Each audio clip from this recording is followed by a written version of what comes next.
Hora de conversar com Mônica Bergamo. Os Estados Unidos afirmaram que a Venezuela está cercada. Donald Trump já disse que um ataque é iminente em outra ocasião. E é uma situação curiosa para o Brasil, um líder regional, porque Nicolás Maduro já foi um parceiro ideológico. Hoje Lula mantém uma certa distância sanitária, mas já foi próximo de Maduro. E está vendo ali a iminência de uma guerra num país vizinho, Mônica. Como é que o governo está encarando essa situação? Bom dia para você. Oi, Megali, bom dia a todos. Bom, só observando aí quando você falou da proximidade, eu ouvi hoje cedo de uma autoridade do governo o seguinte, né? O Lula defendia muito o Hugo Chávez, você se lembra, eram amigos, e quando questionavam o Hugo Chávez, etc., ele falava no Brasil, na Venezuela tem até excesso de eleições, né? Tinha eleição a cada 2 anos, tinha plebiscito, tinha referendo para confirmar ou não o mandato dele, etc, etc. Teve até um referendo que Chávez perdeu e reconheceu. É que o Chaves ele Mas perdia uma hoje eleição e convocava um referendo para confirmar o resultado da eleição, né? Então toda hora o venezuelano estava era votando em toda alguma hora. coisa, né? Uma autoridade me disse hoje, olha, querendo ou não, gostando ou não do Chaves, ele se garantia no voto, né? E não é, talvez não seja a mesma situação do Nicolás Maduro, né?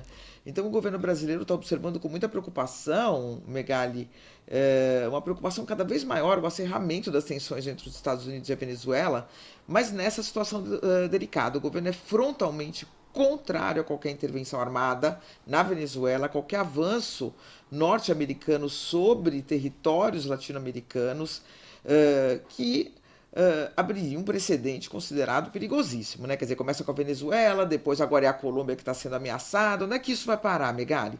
Então, a troca da diplomacia pela força bruta de antigamente resultou no que a gente viveu aqui no Brasil, né? Ditaduras, ou na América Latina toda, né? Ditaduras sanguinárias, todas apoiadas pelos Estados Unidos, que demoraram décadas para terminar. Então, o Brasil, óbvio, pelas vias diplomáticas, pelo próprio presidente Lula, nas conversas com Donald Trump, já deixou claro o seu posicionamento. O Brasil pode fazer muito mais que isso? Não. O Brasil pode fazer gestões diplomáticas. O Brasil não tem as armas, não pode mandar aviões, não pode fazer uma demonstração de força para inibir os Estados Unidos, nem perto disso. Então, é isso, fica limitado às vias diplomáticas. Agora, por outro lado, tem aquele dilema, né, ô Megali? Como defender a Venezuela sem defender o Nicolás Maduro? Quer dizer, em que momento se manifestar, como se manifestar mais duramente contra o que está acontecendo, sem parecer uma defesa do governo dele ou da permanência dele no poder. O Brasil não reconheceu as eleições do Maduro, né, quando chamado, não deu o aval à lisura do pleito.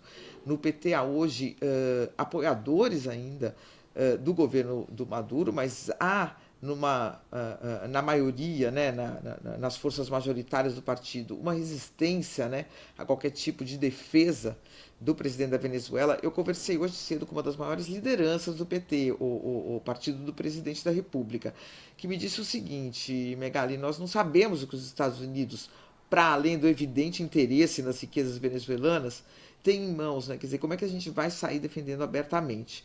Por outro lado, como concordar com o que os Estados Unidos estão fazendo? Então, a posição tanto do PT quanto do governo brasileiro é hoje de cautela, né? De tentar calibrar a necessária defesa, né, Megali, intransigente da não intervenção armada, da paz no continente, sem estender as mãos para um governo altamente questionado. Né? Então é isso, como a gente estava lembrando aqui no começo, em outros tempos, Lula tomou a dianteira, fazia a defesa com muito mais entusiasmo. Hoje há essa cautela, mas isso não significa que não exista muita preocupação com o desfecho dessa crise, Megali. Eu já falei aqui, a preocupação deveria ser não com o destino de Nicolás Maduro. Né? Nicolás Maduro, se tiver um destino parecido com o de Saddam Hussein, for condenado num tribunal internacional, enfim, que encare o seu destino. Né? Qualquer castigo é pouco para Nicolás Maduro. A questão não é essa, a questão é o que ficará no lugar dele. Né? Intervenções desse tipo costumam gerar uma situação ainda pior, ainda mais instabilidade, ainda mais crise do que a situação anterior. No Iraque e na Síria saíram ao Assad e e Saddam, e entrou o exército islâmico. Foi. E tivemos o fortalecimento do Talibã após a ação dos Estados Unidos no Afeganistão. Quer dizer, a história está aí para nos ensinar alguma coisa, né? Senão, para que servirá a história?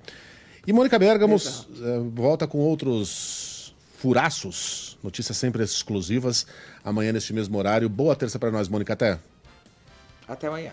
A terça já foi ótima, agora eu desejo uma boa quarta, na verdade.